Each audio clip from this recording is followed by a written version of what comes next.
PR Connections Radio presents. Welcome to Vegas Hockey Hub here on PRConnectionsRadio.com, the voice of new media. I'm your host, Ian Rakelli. And on this edition of Vegas Hockey Hub Recap, where we break down every single game of the 2023-2024 season, we are going to be breaking down the most recent game that happened with your Vegas Golden Knights. And since it is the playoffs, we are going to be discussing what happened in this game between the Dallas Stars and your Vegas Golden Knights. And unfortunately, this did not go the way that some people were hoping it would have gone. But I will be talking about everything that happened in this game between the Vegas Golden Knights and the Dallas Stars. Now, this was a very interesting game on both fronts. You had a situation where you ended up having a Dallas Stars team. They're playing at home or playing in front of their home team. And then you have the Vegas Golden Knights on the road. They're taking on Dallas and everything that's happening there. But more importantly, when it comes to this matchup, I really have to sit here and analyze what is going on. There's a few things we are going to be talking about in this Game 5 for sure. And the pregame notes, we're going to talk about that. We're going to talk about all the matchups, everything that's happening. And we'll also be talking about what's going to be moving forward with your Vegas Golden Knights. So there's definitely a lot of stuff we're going to be discussing and talking about here on this edition of Vegas Hockey Hub Recap. Now, with this game, they're on the road. They're in Dallas. And what is to be expected when being on the road? Well, you expected to have maybe one lineup change. At the most, maybe two lineup changes. Nah. Bruce Cassidy decided that one lineup change would not be enough. He decided two lineup changes. No, I can't do. Three? You know what? Let's go for more. We have four lineup changes in this game. And there was the biggest lineup change that happened in this game that did puzzle some people. And I'm not going to sit here and deny it. I was puzzled as well when we got the news that Logan Thompson is out as a starting goaltender. Adin Hill is in as a starting goaltender for this upcoming game. Now, this is nothing against Adin Hill, all right? This is no personal situation, but let's just call it what it is, all right? Adin Hill, why are you starting in this game? Logan Thompson has been playing on his head every single game. Is he not? Hasn't Adin Hill been showing up for the Vegas Golden Knights? Hasn't that been the reality for Logan Thompson? The fact that Logan Thompson, this is a guy who has been the playoff MVP at this point in time. This is a Logan Thompson who, when you sit here and really look at it, he's not the problem, all right? Logan Thompson is not the reason why you went from a 2-0 lead to now being down by 1. So for Bruce Cassidy, that was a big news and a huge shocker to everyone watching. The fact that Adin Hill is coming into the lineup and he would be starting over Logan Thompson, despite the incredible performance that Logan Thompson did in the first 4 games. I mean, shoot, Game 3, I was there. It was the greatest performance that Logan Thompson has had. He had about 44 saves. He was the main reason why the Golden Knights were even in the battle to begin with. Game 1, he was excellent. Game 2, he was solid. Game 3, he was terrific. So, yeah, a really puzzling move there. The fact that the Vegas Golden Knights swapping out goaltenders for the beginning of this game, I really don't understand it. You know what? Maybe there's a silver lining in the future. Maybe there's going to be some news that's going to come out and make this all worth it. But right now, in this present moment, I don't understand it. I'm just being honest. I don't understand why this move happened. But that's not the only lineup change, like I said. The other lineup changes that happened with your Vegas Golden Knights is like this. Pavel Dorofeev is in the starting lineup now. Hey, that's great news. I'm happy to hear it. All right, I've been talking about how Pavel Dorofeyev needs to be in the starting lineup. He needs to be there with his young legs. He's energetic. He's good hustle type of guy. He can shoot the puck. Why is this a problem? It's a problem because of who they took out of the lineup. Keegan Kolesar has been your fourth line guy this entire series. Really, the last couple of years, he has been the guy for the Vegas Golden Knights on that fourth line. The physicality, the defense. Keegan Kolesar has a responsibility and has a job on the Golden Knights organization. He's been doing this for a while now. So please tell me and explain to me why we swapped him and put Pavel Dorofeyev in. Okay, let me explain this. Logan Thompson for Aiden Hill. All right, if you want to say that you want to swap out the goalies to see if there's a different lineup there, to see if Logan Thompson and Aiden Hill, so you get something else going, that's fine. But what has been the one underlying truth in this series? It's the fact that the Dallas Stars have been more physical. They've been attacking in the offensive zone. They pound the boards. That is what the Dallas Stars have done well at. The physicality of it. And what did the Vegas Golden Knights do? Swap out one of the only two guys on this team that's known for his physicality to bring in a guy who's all about scoring and crashing the net and getting good hustle in the offensive zone. Like I said, I'm a huge Pavel Dorofeyev fan. I like Pavel Dorofeyev. But I didn't understand why you're swapping those out. William Karlsson has been hurt again and again and again. He got hurt in Game 2. Everyone can see it. So yet, why is William Karlsson still playing? William Karlsson is still on that middle line, right? And explain to me what William Karlsson has done in this postseason. Because I know what he's done this postseason. You know what he's done this postseason. So this postseason, he has 0 goals, 0 assists, 0 points, but he has a +2. So you know what? His +2, that's the reason why he's in the lineup, right? Is it because of his 8 shots on net? Is that it? Like, with William Karlsson, I really don't understand the logic there. Why is he still in the lineup when it is obvious to everybody that he is still hurt at this point? Is it because of his performance in the faceoff circle? Is that it? The one other move that did happen, and it's not superly suspected, but it is part of it. Michael Amadio in, Anthony Mantha is out. Now, if there is an injury here, I will recant this statement. But why, oh why, did we trade for him at the trade deadline if we are just going to have him be a scratch in the playoffs? I mean, shoot, this feels like the Thomas Tatar situation back in 2018, where the Vegas Golden Knights gave up a first-round pick to get Thomas Tatar from Detroit. And all they did was have him play a few games in the regular season, and then in the postseason, he was mostly a healthy scratch, and then they dealt him to Montreal, and I've talked about this trade in detail. There's a video on this channel, worst trade in Golden Knights history. You know, you already know how I feel about that. But why did Anthony Mantha, he played the first 3 games, and then Game 4, he gets swapped out, and then Game 5, he's still swapped out. So unless there's an injury that we don't know about, or if there's a situation where it's a matchup type of deal, then I will recant what I'm saying here. But overall, I don't understand the Anthony Mantha situation. Why is he not in the lineup? Why did they spend a second-round pick going to acquire him? Now, Anthony Mantha, I'm not the biggest fan of some of the stuff that he does. I like his defensive ability. Right? His defensive ability is the best part about his skill. But it just puzzles me. And then the last change on the defense, and this is a big one.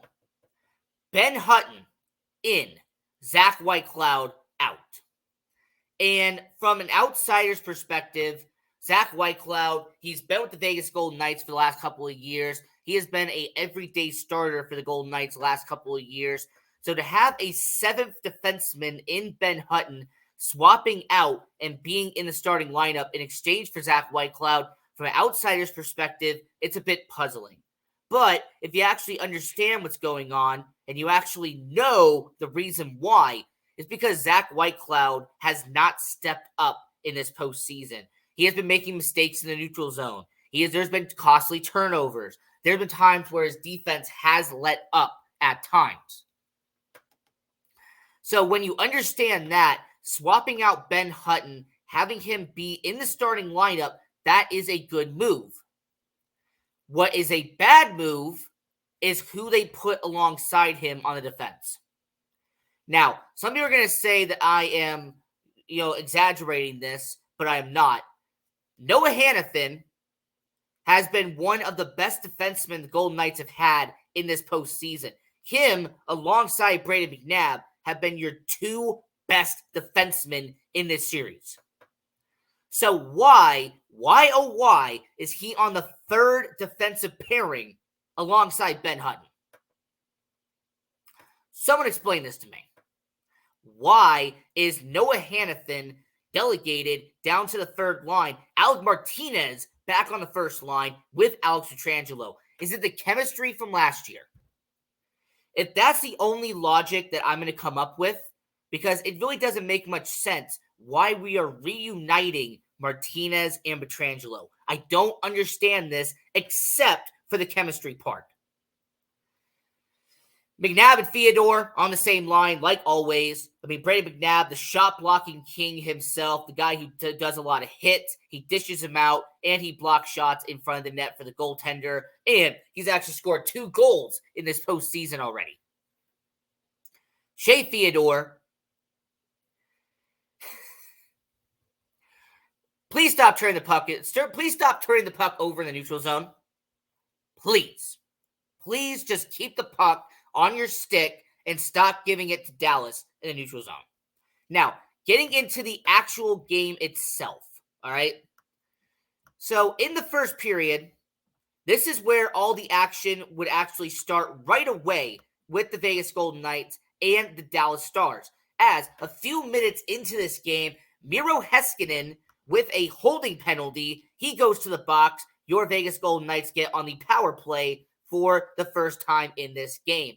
And the Vegas Golden Knights would execute on the power play as Mark Stone would get a power play goal, would actually score his second of the postseason, assisted by Jack Eichel and Noah Hanifin to make it a 1-0 situation for your Vegas Golden Knights.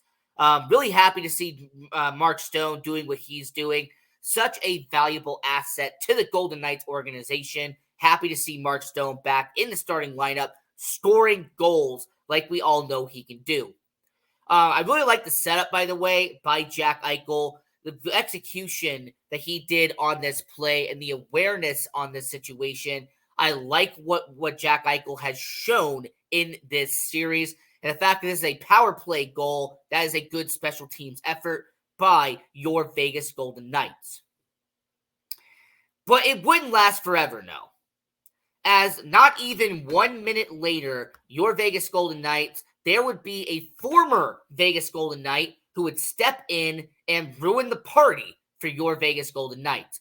As about 5 minutes into the first period, Evgeny Dadonov would score for the Dallas Stars, assisted by Logan Stankoven and Wyatt Johnston to make it a 1-1 game for the Dallas Stars. And look, we all know what Dadonov has done. He was with the Vegas Golden Knights. This is his second postseason goal of this series against Vegas. And I know that for some people, it's always a feel-good moment when you score against your former team. Like, I understand that when Mark Stone scores against Ottawa, Jack Eichel scores against Buffalo. I understand when you have guys like Jonathan Marchessault who scores against Florida. It's always a feel-good situation. But to me, this was just a very unusual play. Now, what happened in this situation is that it felt like Adin Hill was just in the wrong positioning here. that if he had actually been in a different position, he might have been able to actually stop the puck. But unfortunately for your Vegas Golden Knights, this did not happen, and Dadonov was able to skate by and put the puck in the back of the net. It'd be a 1-1 game for the Vegas Golden Knights. And it would really kind of go downhill from here, as William Carrier would get a tripping penalty, and the Vegas Golden Knights would be on the penalty kill for the first time in this game. And very sloppy penalty kill. This penalty kill did not do what it needed to do. This penalty kill, I'm really shocked at how unaware they were at times. And the reason I bring this up is because this penalty kill did not do what they needed to do, as a few minutes later, actually towards the end of this said penalty kill, Matt Duchene would score his first goal of this postseason, assisted by Tyler Seguin and Wyatt Johnston, his second assist of the game. And the Vegas Golden Knights would now be down 2-1 in the first period. And the Vegas Golden Knights, this is just a situation where it just felt like it was kept on rolling and rolling and rolling and rolling. It's just, unfortunately, what we are seeing in this series. The Vegas Golden Knights, they take advantage of opportunities, but then they also give back twice as much to Dallas. The last 3 games have genuinely felt like the Vegas Golden Knights do not want to take advantage of certain opportunities unless they give up twice as much. You know, if Dallas Stars give up 1 takeaway, the Vegas Golden Knights want to give Dallas 2. Right? If the Vegas Golden Knights have 1 shot on net, the Dallas Stars are going to come back and shoot 3. Like, it's just a situation where the Vegas Golden Knights, it just really feels like your Vegas Golden Knights are not doing what needs to be done in this series and really capitalize on this situation. Now, there was a goaltender interference penalty on Joe Pavelski. Don't get me started on you, by the way. Hey, San Jose 2018, I don't forget about Joe Pavelski. But the Vegas Golden Knights, they would be on the power play. And once again, I have to mention this. You had an opportunity. You had some opportunities here, and you did not execute once again. So the Vegas Golden Knights would remain 2-1 coming off the power play. So the Vegas Golden Knights, a few minutes halfway into the first period, and William Carrier with his first goal of the postseason, assisted by his new line mate in Ivan Barbashev. And you also would have an assist by Braden McNabb, his third of the postseason. So the Vegas Golden Knights would tie it up at 2 at the end of the first period. And you know what? Ivan Barbashev being delegated down to the 4th line, I find that a bit of puzzling as well. But overall, your Vegas Golden Knights, it seemed like the momentum was starting to get on their side, but you felt like something else was coming. You genuinely felt like, okay, what's next here, right? There was really no confidence. I really didn't see the hustle. By the way, where's the energy in this team, by the way? You really don't see the energy. You don't see all of the good things that we normally see in this series. So when it came to the Vegas Golden Knights, it just felt like, all right, we're tied 2-2, but what's coming next? And as everybody is trying to finish out the first period, Chandler Stevenson would get a face-off violation, delay a game to the 20, Chandler Stevenson. Okay, all right. I mean, okay, I really not much more I can say. All I can just say is, all right, that happened. So at the end of the first period, you stroll and you advance over into the second period, and the Vegas Golden Knights, they would be their own worst enemy in the second period.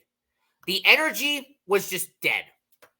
The hustle, what's that? The turnovers in the neutral zone became more and more common. And lastly, in the second period, despite the Tyler Seguin penalty to Shea Theodore, which, by the way, if somebody wants to sit here and say that that was a hit to the head, yes, it was, by the way. That was a check to the head to Shea Theodore. But hey, Dallas Stars fans, you're not going to say anything about it because of what happens later in this game, right? Just because of what happens later in the second period, everyone's going to sit here and forget that in the beginning of this period, Tyler Seguin checked Shea Theodore, and that was to the head. But hey, it's cool when they do it, but it's a problem when I do it. Okay, so in the second period, despite that opportunity on the power play, the Vegas Golden Knights would not execute on the power play, so it would stay a 2-2 game. Now, halfway into the second period, after a Mark Stone interference penalty, the Vegas Golden Knights would kill that off. And on the penalty kill, the Vegas Golden Knights, they did well in this situation, and it would stay a 2-2 game. Now, the controversial move and the controversial moment in Game 5. With about 5 minutes left in the second period, Tyler Seguin and Alex Pietrangelo, they crash into the boards, and Alex Pietrangelo catches Tyler Seguin. His hand hits Tyler Seguin in the mouth, and he goes down. He flops like LeBron James, and he is on the ice. And yeah, there's a little bit of blood there. Yes, there is. But overall, when it comes to Tyler Seguin, when it comes to Alex Pietrangelo, considering the bad blood that Alex Pietrangelo and Tyler Seguin have had, more importantly, when it comes to Alex Pietrangelo, this is not his only offense. Everyone's going to remember what happened in the Edmonton series last year, where he caught Draisaitl and got a suspension for it. This is a Game 5 situation where he catches Seguin up high. Seguin sells for it. There's some blood. He skates off like that. And because of it, it was originally a major to Alex Pietrangelo. And I'm not going to speak for all the Golden Knights fans out there. I'm going to speak for me. I found that absolutely ridiculous at the time. Now, thankfully, the boys in Toronto had some common sense, and they changed that penalty down to just a roughing penalty, and your Vegas Golden Knights would be on only a 2-minute penalty kill. But the bad news for Vegas, and some people say it's karma, I doubt it, but on this penalty kill, who else but their superstar, Jason Robertson, would get the puck in the back of the net, get it past Aiden Hill, and his third goal of the postseason, assisted by Jamie Benn and Miro Heiskanen, to be a 3-2 game for the Dallas Stars. I know the people in Dallas were cheering. I know people in Texas loved that moment. But in Vegas, you're depleted. In Vegas, all that energy that you've had just got sucked out of you. And it's unfortunate to really look at, but overall, this game truly felt like this is just, all right, we've given up. It's game over. All right, pack it up. Where's my suitcase? Where's everything I need? Because it's done. That's what it genuinely felt like watching this game. Because not even in the third period, it just felt like everyone was skating around for 20 minutes. Like the Golden Knights, there really wasn't that much execution in the third period. I mean, name me a player that was actually shooting the puck in the third period. Jack Eichel? Brayden McNabb in the point? Like, seriously, tell me, who in the third period was actually stepping up and shooting for the Vegas Golden Knights? Who was actually trying to score for Vegas in that third period? Because what it felt like to everyone watching, and you included, is that for 20 minutes, your Vegas Golden Knights were just skating around aimlessly and were just trying to come up with something of desperation to score. And outside of that wide right situation with Jack Eichel, I can't think of another situation in the third period where the Vegas Golden Knights had a chance of winning this game. So at the end, 000, buzzer goes off. woo, whatever. The Dallas Stars, they win this game. It's a 3-2 final, game 5 for Dallas over Vegas. And just like that, the box score represents the same as the series. The Vegas Golden Knights started up 2-0. Now it is 3-2.